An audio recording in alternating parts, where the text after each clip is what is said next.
எல்லோரும் எப்படி இருக்கீங்க? நல்லா இருக்கீங்களா?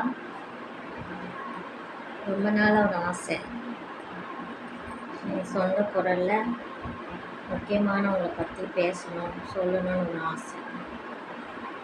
அதான் இன்னைக்கு சொல்லலாம்னு நினச்சிட்டேன். எல்லாத்துக்குமே ரொம்ப பிடிச்சவங்க யாராக இருப்பாங்கன்னு நினைக்கிறீங்க? எல்லாத்துக்குமே ஃபஸ்ட்டு பிடிச்சவங்க கடவுள். கடவுளுக்கு அடுத்தபடியாக நம்ம கடவுளை நினச்சி யாரை கும்பிடுவோம்? புரிஞ்சிருக்கோம் உங்களுக்கு. அதுதான் அம்மா. அம்மானாலே அழகு, அம்மானாலே அன்பு, அம்மானாலே பாசம், அம்மானாலே உழைப்பு, அம்மானாலே எவ்வளோ எவ்வளோ சொல்லிகிட்டே போகலாம்.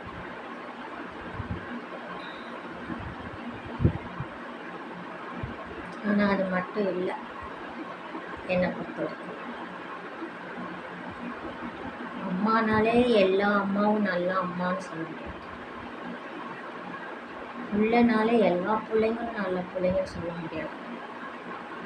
அம்மாக்குள்ளேயும் எல்லா அம்மாவும் நல்லவங்க கிடையாது. பிள்ளைங்களும் எல்லாத்துலேயுமே எல்லா விதமும் இருக்கிறாங்க. அம்மாவில் நல்லவங்களும் இருக்காங்க, பிள்ளைங்களுக்கு கெட்டவங்களும் இருக்காங்க, அம்மாவிலையும் கெட்டவங்க இருக்காங்க, பிள்ளைங்களையும் கெட்டவங்க இருக்காங்க. சரியா? சொல்கிறது உங்களுக்கு புரியுதான்னு தெரியல, ஆனால் என் மனசில் இருக்கிறது ரொம்ப நாளாக சொல்லணும். அம்மானாலே பாசம், அம்மானாலே உழைப்பு, அம்மானாலே நம்மளுக்கு கடவுளுக்கு அடுத்தபடி கடவுள். நம்மளுக்கு கடவுளை நேரில் பார்க்க முடியாது, அதனால் கடவுள் அனுப்பி வச்ச உறவு தான் நம்ம அம்மா அப்படின்னு நினைக்கிறோம். ஆனால் அதே அம்மாக்களில் தான் எத்தனை அம்மா எல்லாரும் அப்படி இருக்காங்க. எத்தனையோ அம்மா மாதிரி எத்தனை பிள்ளைய தூக்கி போட்டு வீசிட்டு போயிடுறாங்க. எத்தனையோ அம்மா மாதிரி அவங்க ஆசைப்பட்ட வாழ்க்கைக்காண்டி யாருக்கோ ஒருத்தருக்காண்டி தம் பிள்ளையை தவிக்க விட்டு நட்டாத்தில் போயிடுறாங்க. அப்படி தானே? அது உண்மை தானே? அதனால் ஒட்டு மொத்தமாக எல்லாரும் அம்மானா அப்படித்தான் சொல்லக்கூடாது.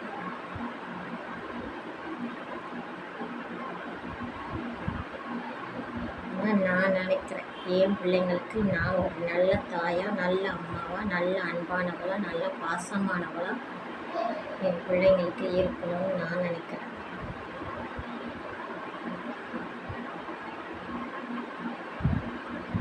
ரொம்ப நாளாக சொல்லணும்னு என்னோட ஆசைன்னு சொல்கிறதோட என்னோட ஆதங்கம், அதுதான் உண்மை.